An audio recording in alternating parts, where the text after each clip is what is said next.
Chapter 1 Warriors Into the Wild. It was very dark. Rusty could sense something was near. The young tomcat's eyes opened as wide as he scanned the dense undergrowth. This place was unfamiliar, but the strange sense drew him onward, deeper into the shadows. His stomach growled, reminding him of his hunger. He opened his jaws slightly to let the warm smells of the forest reach the scent glands on the roof of his mouth. Musty odors of leaf mold mingled with the tempting aroma of a small, furry creature. Suddenly, a flash of gray raced past him. Rusty stopped still, listening. It was hiding in the leaves less than 2 tail lengths away. Rusty knew it was a mouse. He could feel the rapid pulsing of a tiny heart deep within his ear fur. He swallowed, stifling his rumbling stomach. Soon his hunger would be satisfied. Slowly, he lowered his body into position, crouching for the attack.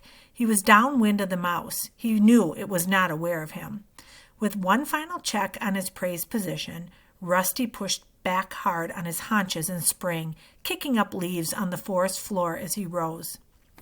The mouse dived for cover, heading toward a hole in the ground, but Rusty was already on top of it. He scooped it into the air, hooking the helpless creature with his thorn-sharp claws, flinging it up in a high arc onto the leaf-covered ground.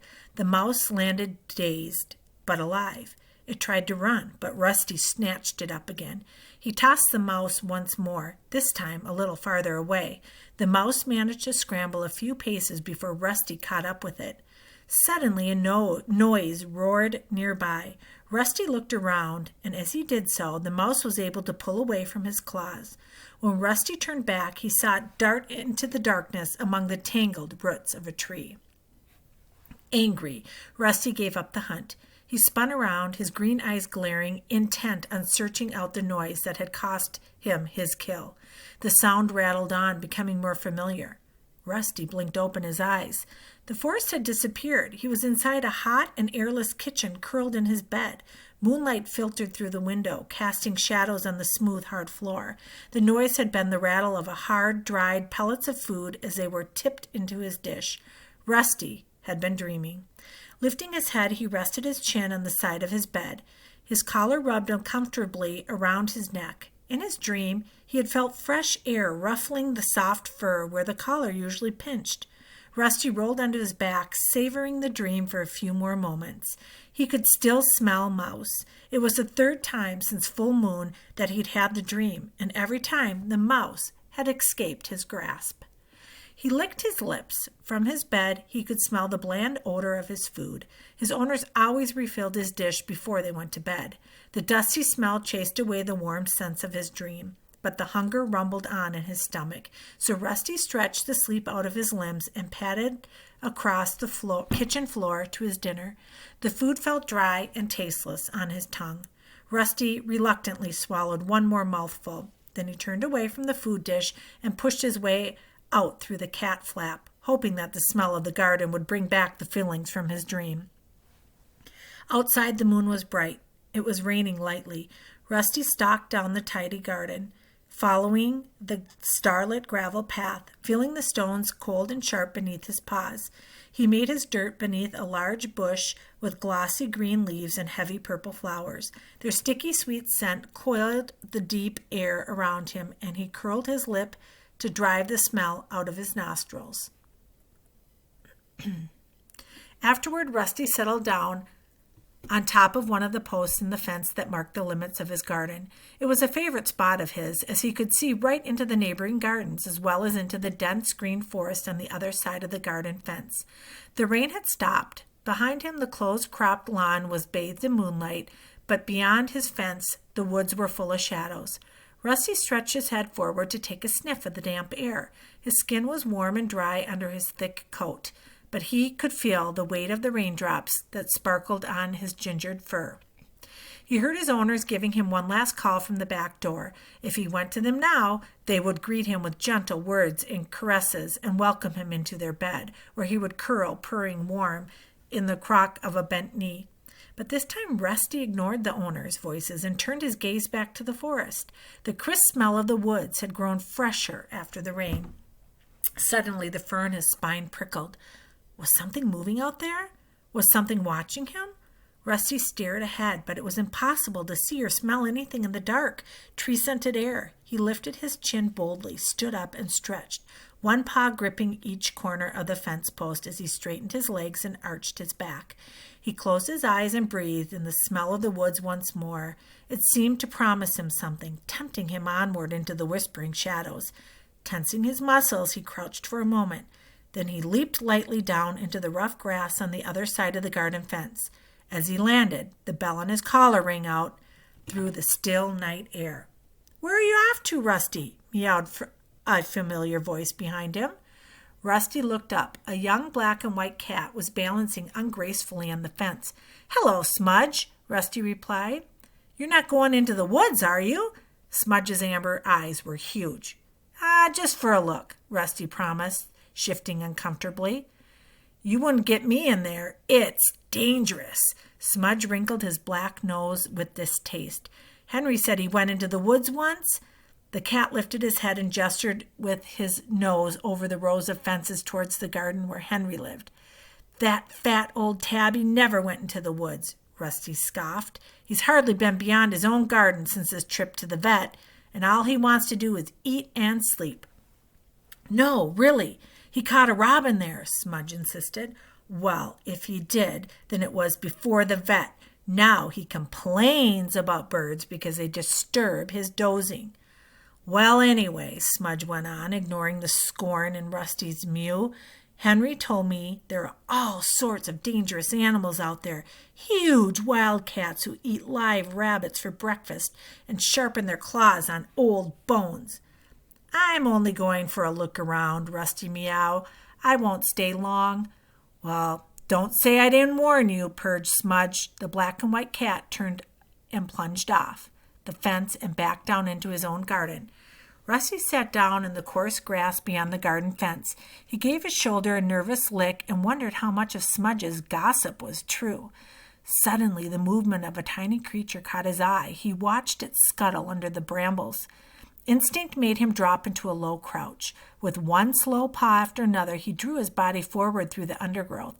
Ears pricked, nostrils flared, eyes unblinking, he moved toward the animal. He could see it clearly now, sitting up among the barbed branches, nibbling on a large seed held between its paws. It was a mouse. Rusty rocked his haunches from side to side, preparing to leap. He held his breath in case his bell rang again. Excitement coursed through him, making his heart pound. This was even better than his dreams. Then a sudden noise of cracking twigs and crunching leaves made him jump. His bell jangled terrificiously, and the mouse darted away into the thickest tangle of the bramble bush. Rusty stood very still and looked around. He could see the white tip of a red bushy tail trailing through a clump of tall ferns up ahead. He smelled a strong, strange scent, definitely a meat-eater, but neither cat nor dog. Distracted, Rusty forgot about the mouse and watched the red tail curiously. He wanted a better look. All of Rusty's senses strained ahead as he prowled forward. Then he detected another noise. It came from behind, but sounded muted and distant. He swiveled his ears backward to hear it better. Paw steps? He wondered, but he kept his eyes fixed on the strange red fur up ahead and continued to creep onward. It was only when the faint rustling behind him became a loud and fast approaching leaf crackle that Rusty realized he was in danger. The creature hit him like an explosion, and Rusty was thrown sideways into a clump of nettles. Twisting and yowling, he tried to throw off the attacker that had fastened itself to his back. It was gripping him with incredibly sharp claws. Rusty could feel spiked teeth pricking at his neck. He wrenched and squirmed from whisker to tail, but he couldn't free himself. For a second he felt helpless. Then he froze. Thinking fast, he flipped over onto his back. He knew instinctively how dangerous it was to expose his soft belly, but it was his only chance.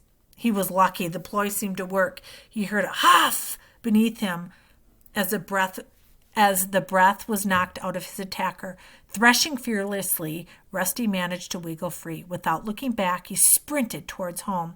Behind him, a rush of paw steps told Rusty his attacker was giving chase. Even though the pain from his scratches stung beneath his fur, Rusty decided he would rather turn and fight than let himself be jumped on again. He skidded to a stop, spun around, and faced his pursuer. It was another kitten with a thick coat of shaggy gray fur, strong legs, and a broad face. In a heartbeat, Rusty smelled that it was a Tom and sensed the power in the sturdy shoulders underneath the soft coat. Then the kitten crashed into Rusty at full pelt. Taken by surprise by Rusty's turnabout, it fell back into a dazed heap. The impact knocked the breath out of Rusty, and he staggered. He quickly found his footing and arched his back, puffing out of his orange fur, ready to spring onto the other kitten. But his attacker simply sat up, began to lick a forepaw, all signs of aggression gone. Rusty felt strangely disappointed. Every part of him was tense, ready for battle. "Hi there, kitty pet," meowed the gray Tom cheerfully. "You put up quite a fight for a tame kitty." Rusty remained on tiptoe for a second, wondering whether to attack anyway. Then he remembered the strength he had felt in the kitten's paws when he had pinned him to the ground. He dropped onto his pads, loosened his muscle, and let his spine unbend. "And I'll fight you again if I have to," he growled. "I'm a gray paw, by the way," the gray kitten went on, ignoring Rusty's threat. "I'm training to be a ThunderClan warrior." Rusty remained silent. He didn't understand what this gray what's-it was meowing about, but he sensed that the threat had passed. He had his confusion by leaning down to lick his ruffled chest. "What's a kitty pet like you doing out in the woods?" "Don't you know it's dangerous?" asked Gray Paw. "If you're the most dangerous thing in the woods has to offer, then I think I can handle it," Rusty bluffed. Gray Paw looked up at him for a moment, narrowing his big yellow eyes. "Oh, I'm far from the most dangerous. If I were even a half-warrior, I'd have given an intruder like you some real wounds to think about." Rusty felt a thrill of fear at those ominous words. What did this cat mean by intruder? "Anyway," meowed Gray Paw, using his sharp teeth to tug a clump of grass from beneath his claws, "I didn't think it was worth hurting you. You're obviously not from one of the other clans." "Other clans?" Rusty echoed, confused. Gray Paw let out an impatient hiss. "You must have heard of the 4 warrior clans that hunt around here. I belong to ThunderClan. The other clans are always trying to steal prey from our territory, especially ShadowClan. They're so fierce they would have ripped you to shreds, no questions asked." Gray Paw paused to spit angrily and continued. "They come to take prey that is rightfully ours. It's the job of the ThunderClan warriors to keep them out of our territory. When I've finished my training, I'll be so dangerous, I'll have the other clans shaken in their flea-bitten skins. They won't dare come near us then." Rusty narrowed his eyes. This must be one of the wildcats Smudge had warned him about, living rough in the woods, hunting and fighting each other for every last scrap of food. Yet Rusty didn't feel scared. In fact, it was hard to admire this confident kitten. "So you're not a warrior yet?" he asked. "Why, did you think I was?" Gray Paw purred proudly. Then he shook his wide furry head. "I won't be a real warrior for ages. I have to go through the training first. Kits have to be 6 moons old before they even begin training. Tonight is my first night out as an apprentice. Why don't you find yourself an owner with a nice cozy house instead? Your life would be much easier," Rusty meowed. "There are plenty of housefolk who'd take in a kitten like you. All you have to do is sit where they can see you and look hungry for a couple of days. And they'd feed me pellets that look like rabbit droppings and soft slop," Gray Paw interpreted. "No way. I can't think of anything worse than being a kitty pet. There's nothing to twang toys, eating stuff that doesn't look like food, making dirt in a box of gravel, sticking their noses outside only when the twogs allow them. That's no life. Out here, it's wild and it's free.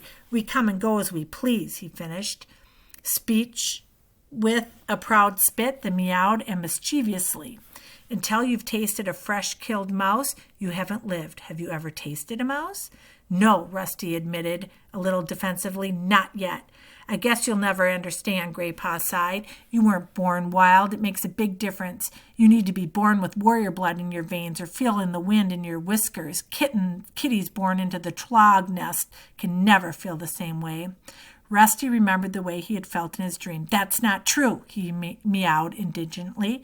Gray Paw did not reply. He suddenly stiffened mid-lick, one paw still raised and sniffed the air. I smell cats from my clan, he hissed. You should go. They won't be pleased finding you hunting in our territory. Rusty looked around, wondering how Gray Paw knew any cat was approaching. He couldn't smell anything different on the leaf-scented breeze, but his fur stood on end at the note